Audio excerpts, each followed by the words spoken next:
Damn, I always knew this time period was harsh, but the Byzantine Empire had some twisted punishments. We're talking goodbye to men's dangly bits, molten lead, blinding, and more on this exciting episode of B. Rhinotomy, which is the removal of the nose, seemed to happen quite a bit in the Byzantine Empire. Now, I have plenty of cruel and unusual deaths on this list, but this one really is a cruel punishment in the truest sense. Because, I mean, you can live without a nose. I don't know if you know that, but it's not ideal. It can be done, though. And even though you can continue to live without your nose, not having one also meant you wouldn't be allowed to rule or smell things. It just wouldn't really fit in with the gloriousness the Byzantine rulers were going for. I mean, this was sort of the continuation of the Roman Empire in a way. They wanted their rulers to look like gods, not, well, people who'd had their noses cut off. So it was actually pretty common for political enemies to cut off the noses of their rivals in order to keep them from ascending in power. And here's another good go-to punishment.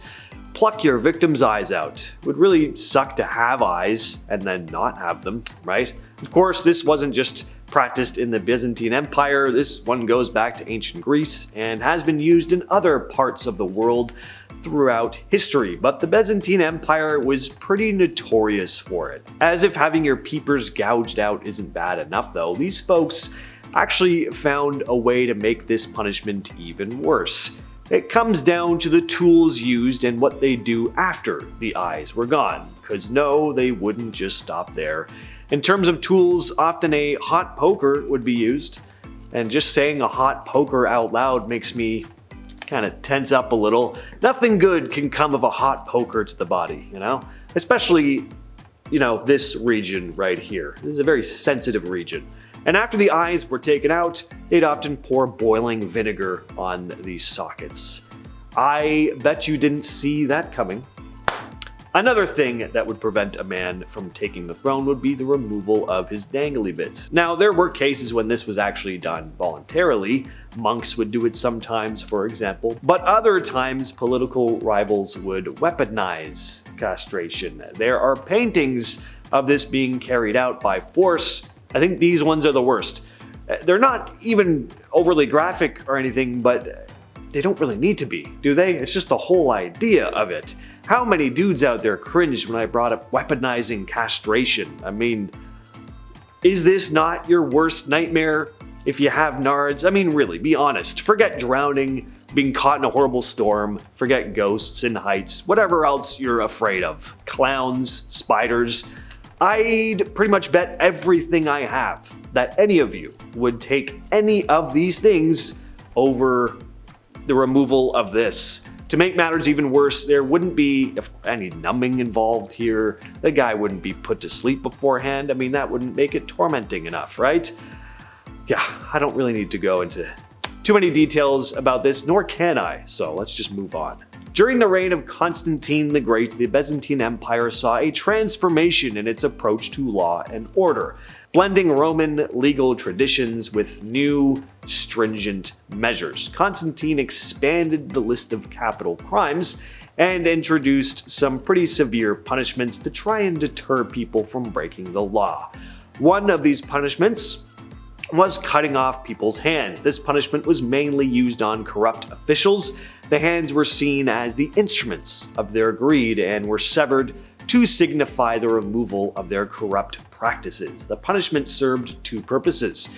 It was retribution, but also served as a visible warning to others. By doing this, Constantine aimed to maintain integrity in his administration and to ensure that justice was being visibly upheld in the eyes of the public, to those who still had eyes anyway. In the Byzantine era, the legal system was a blend of Roman law, Christian morality, and the practicalities of just governing this vast, diverse empire. This resulted in some pretty harsh and, to our modern sensibilities, pretty theatrical punishments, which is very fitting for a society that was kind of, again, a continuation of the Roman Empire. One of the most extreme examples of this is a law found in the Ecloga, which was a legal code issued by Emperor Leo III in the 8th century. It states that if a nurse aids in the seduction of someone, getting into some illicit affair, she should be punished by having molten lead poured down her throat. Yikes, that's a bit overly course corrective thing. I mean, what the heck? Incredibly dramatic, cruel, and over-the-top punishment, but definitely a deterrent. Also, as a warning for others, emperors would often place the amputated limbs of criminals on the streets, Constantinople, and the Hippodrome, the grand arena where citizens gathered for chariot races and other spectacles. One example of this is the downfall of Emperor Phocas, who, after a disastrous reign, was overthrown by Heraclius in 610. His fate was quite the spectacle, to say the least. His body was gruesomely harmed, and the pieces were placed around the city. A message to everyone about the consequences of failure and rebellion. You also have Emperor Leo V, who met a brutal end at the hands of Michael II's conspirators. On Christmas Day in 820, Leo was not only assassinated, but his body was dismembered. And they didn't stop there, they paraded his limbs throughout the streets and at the Hippodrome. One emperor, Andronicus Komnenos, who was deposed in 1185, was slowly torn apart by the people of Constantinople, and I mean literally torn to pieces. Another story involves the iconoclast emperor Theophilus, who supported the veneration of icons against his policies. So what did he do to punish him?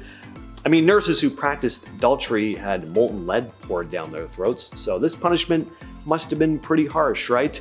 Well, Admiral Nicetas Orpheus took a pretty extreme approach to traitors. Well, not extreme for the time, as we've seen so far on this list, but by today's standards for sure. Among the prisoners were Christian defectors who had joined forces with the Saracens. Orpheus ordered that these defectors be skinned alive as punishment for their betrayal. Not only would this, of course, be completely horrific and excruciating, but it was also a symbolic act to remove any remnants of their baptism. Definitely one way of keeping people from switching sides. Sure would deter me. But yes, I would still be taking this over the forced castration. Michael Psellos was a Byzantine Greek monk who recorded a lot of the empire's punishments. In his historical writings, Psellos chronicled how Emperor Basil II, nicknamed the Bulgar Slayer, really lived up to his name. He'd gained a pretty fearsome reputation. His ruthless tactics, particularly the blinding of prisoners, left a lasting mark on history. After a decisive victory over the Bulgarian forces in 1014, Basil faced a dilemma with thousands of Bulgarian captives. To help deter future rebellions and assert his dominance, he came up with a pretty horrific way to send a message. He ordered the blinding of nearly all the prisoners. The method was systematic and brutal. Out of every 100 men, 99 would be blinded, while one man in each group was spared by getting to keep one of his eyes, for no other reason than that one of the guys needed to be able to guide the others back to their ruler. You can imagine that this delivered quite the psychological blow to the Tsar, Samuel of Bulgaria. The sight of his eyeless soldiers returning would, in theory, crush his morale and resistance, and the plan worked. It worked really well. Even the Bulgar Slayer himself probably wasn't expecting this, but Samuel reportedly died of shock upon witnessing the condition of his men.